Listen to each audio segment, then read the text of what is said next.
Seorang pria di Tanjung Raja, Ogan Ilir diringkus aparat kepolisian karena menganiaya warga menggunakan senjata tajam. Ironisnya, korban merupakan suami dari wanita yang diduga ia selingkuhi.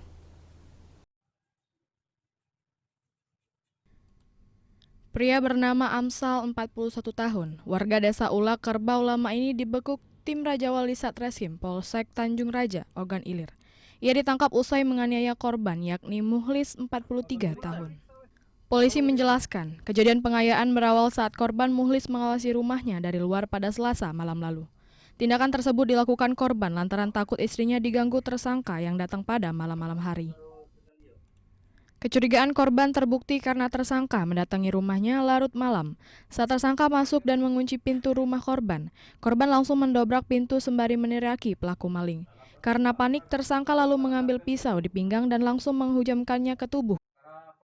Di dalam rumah korban ada istri korban yang pada waktu itu lagi sendirian, kemudian didatangi pelaku dan langsung digerebek oleh korban.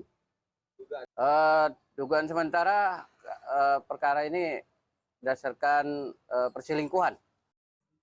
Sementara itu, polisi juga mengamankan sebilah pisau yang digunakan pelaku saat melukai korban. Dari Ogan Ilir, Novan Wijaya, iNews melaporkan.